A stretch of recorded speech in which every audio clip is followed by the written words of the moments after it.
My first encounter with David Ayer was at his house. And he said, he was like, you know, I don't want to just do a superhero movie, man. I want them to be human beings, you know? I want it to be rooted in some truth. I worked really hard to create a grounded film so you could feel like you could drive down the street and look down an alley and see Deadshot doing his business. Or pass Harley Quinn, you know, in another car with Joker, which may not be a good thing. In this very dark, gritty world that could almost be reality, it doesn't seem as surreal as some of those other movies you see. I have a vision in my head, and my job is to explain and translate these things I see in my mind into things that can be sewn, built, painted. A great collaborator was Oliver Scholl, the set designer. He pulled me in directions I didn't want to go, and I pulled him in directions he didn't want to go. And the end result is spectacular. Superhero stories are inherently fantastic, but the approach was very realistic. Sometimes even downplaying elements, where normally you would have gone like a bit more shiny. To say, no, we're not going to go that way. We're going to stay very grounded with it. Clear for transport. Welcome to Bel Rey Special Security Barrack. Here to assist you in any way. Bel Rev was a design that Oliver and David came up with. And of course, it's set in the swamp, but there's so many different ways that you can execute that. Hey! You get it! David had friends that worked in prison and got reference material from them, down to the layout of the security table and what would be on the screens. Really the minutiae of everything. And that kind of authenticity, and that's a real testament to David's process and wanting to make sure there really isn't any detail that's not too important, because they're all important. We're going live with Task Force X. Pull them. David uses this phrase a lot, chasing the real. And from the beginning, he said, I don't want them in supervillain, superhero suits. He was very interested in how do we find that person in the reality of our world and then heighten it and distill the iconography of the comic book characters into this reality. Won't fit anymore? Kate Hawley, the costume designer, she had a lot of different potential examples from the different characters because of the comic.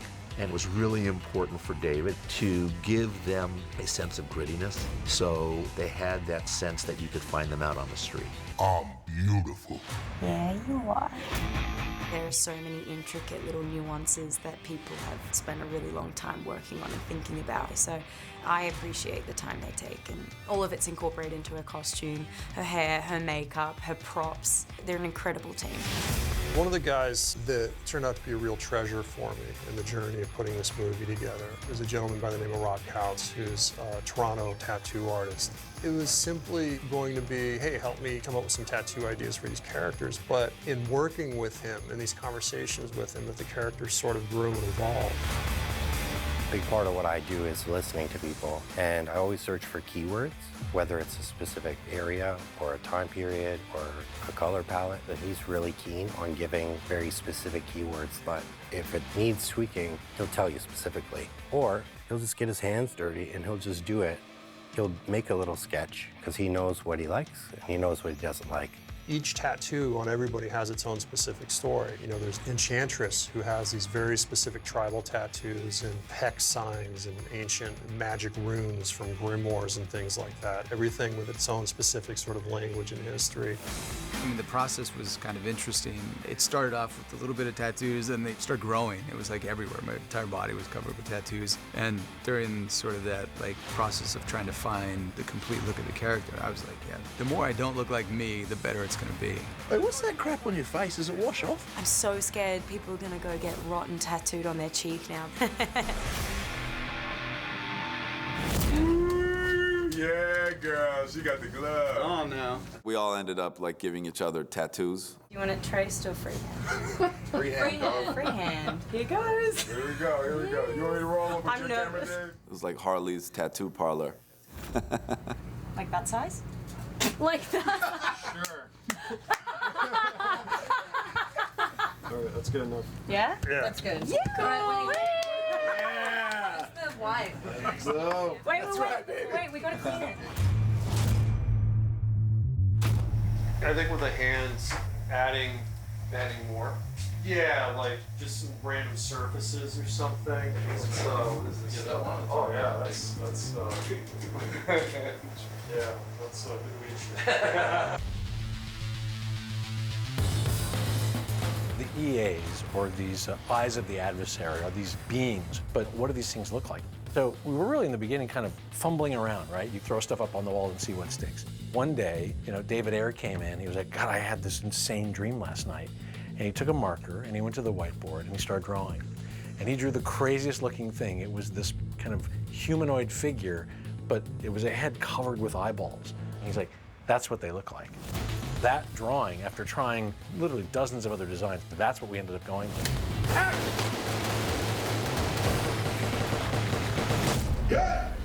So you guys then tactically move into this space. David Ayer is going to do a single comic book film. Suicide Squad is it, because he's got that military background. He has the knowledge of how it would work, and he brings that side of it, how a mission would actually lay out. So all of that stuff feels very, very real and authentic because it is authentic. These guys have SIGs. These guys are going to have blocks. A couple of buddies of mine who are, former Navy SEALs came in to help me out with the show and to train the actors in weapons manipulations and small arms tactics so that when people are doing things on camera, they're doing them correctly. A lot of movies these days, action sequences can just be filled with explosions just for an explosion's sake. But in this movie, everything is more surgical, like a Spec Ops unit, and how that Spec Ops unit would conduct their actions on an objective. We're definitely outmanned, and we have to navigate that knowing we're going to be running out of rounds really quick. So it's about surviving that. It's about being resourceful, and I think a lot of people will appreciate that. You never lose ground. You're always on the offense. You're always attacking. David makes sure the set stays populated with experts in everything that you could possibly have a question about. There was things that David did together which each department had that clearly defined the characters, and I think one of the strongest elements of the film is how defined the characters are. And he has a very interesting way of doing his cast rehearsals. There was a huge character prep for this movie. We all got in a room together and we worked probably for about a month, but it was really diving in and understanding these characters. We all had to rehearse, improvise, we'd use the script and we'd go away from the script. And this process is team building in a way, because everybody has to be vulnerable in front of the rest of the group. I was trying to get you over.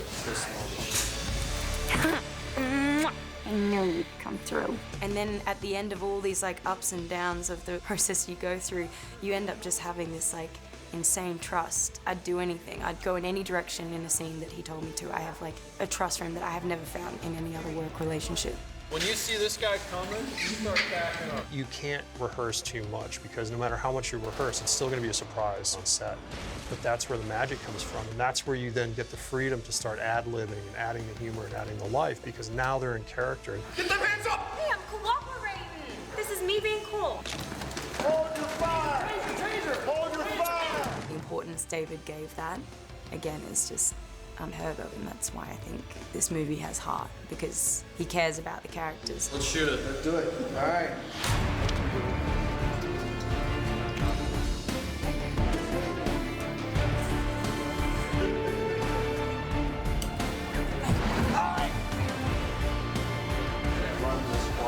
All your work, how it comes together into the frame that the camera sees, it's really high quality work. It's really spectacular what you guys have done.